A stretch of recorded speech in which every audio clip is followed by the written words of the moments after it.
مصرف السلام الجزائر.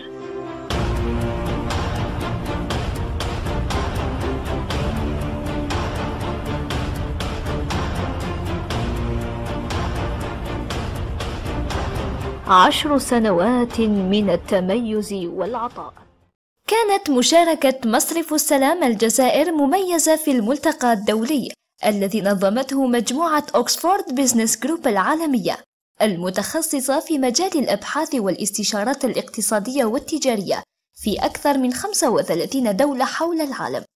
وقد تناول هذا الملتقى التقرير الاقتصادي لسنة 2018 الخاص بالجزائر، حيث تضمن هذا التقرير مجموعة من الإحصائيات والبيانات المرتبطة بالاقتصاد الجزائري. وقد شارك السيد حيدر ناصر المدير العام لمصرف السلام الجزائر بتدخل تطرق من خلاله إلى موضوع الصيرفة الإسلامية ودورها الجوهري في المساهمة في دعم الاقتصاد الوطني. À l'occasion du lancement de la publication des reports Algeria 2018, qui constitue pour les investisseurs et les analystes une référence en matière d'évaluation économique et sociale du pays. Les données livrées dans les rapports précédents ont toujours attesté un travail minutieux mené sur le terrain et d'analyse. 2018. Comme nous l'avons tous constaté, 2018 a été l'année de tous les défis. Un riche et ambitieux programme nous a permis de réaliser davantage de proximité avec les opérateurs économiques et d'examiner ensemble les perspectives de développement des activités commerciales,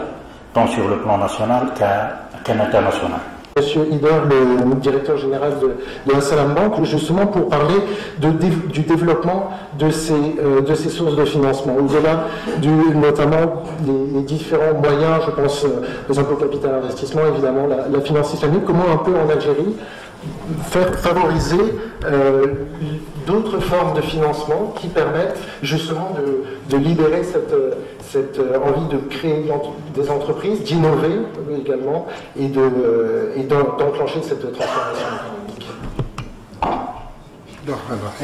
Merci Charles de m'avoir offert cette opportunité d'évoquer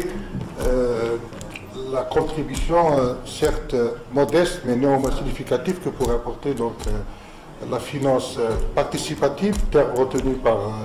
notre régulateur, les autorités de régulation, pour désigner ce qui est communément appelé le Parlement de finance islamique, dans justement l'édification de cette Algérie d'après-pétrole, je dirais plutôt cette Algérie d'outre-pétrole, parce que nous n'attendrons certainement pas l'épuisement de cette richesse si précieuse dont Dieu nous a pourvu pour réussir ce challenge de diversification économique, condition sine qua non d'une croissance économique auto-entretenue, autonome, durable et équitable. La finance islamique est donc particulièrement un peu du paysage bancaire algérien et de la finance internationale, parce que nous c'est un label qui est un label universel et qui nonobstant donc sa dimension, si vous voulez, spirituelle et culturelle pour les musulmans, n'en demeure pas moins une finance qui n'est pas une finance confessionnelle, qui n'est pas une finance communautaire, c'est une finance universelle et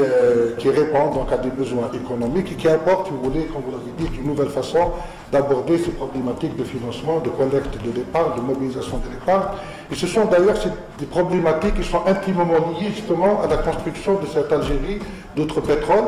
dans la mesure où ce challenge, la réussite de ce challenge dépend de la mobilisation de tout le potentiel financier, de tout le potentiel économique national d'abord, pour justement concourir à cette dynamique donc de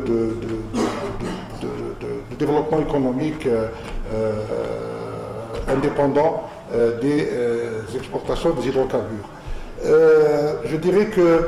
la finance participative s'inscrit dans cette nouvelle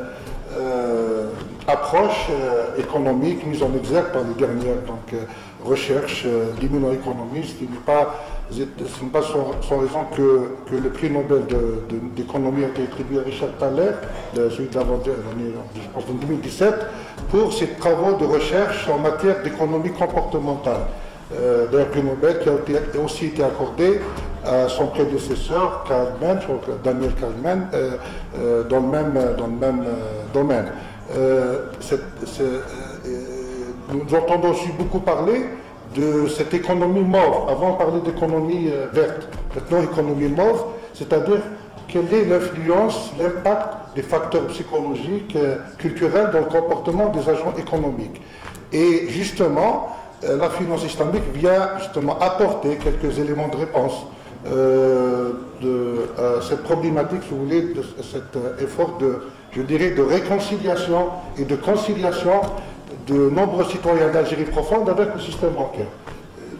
Beaucoup de ressources financières, beaucoup d'activités économiques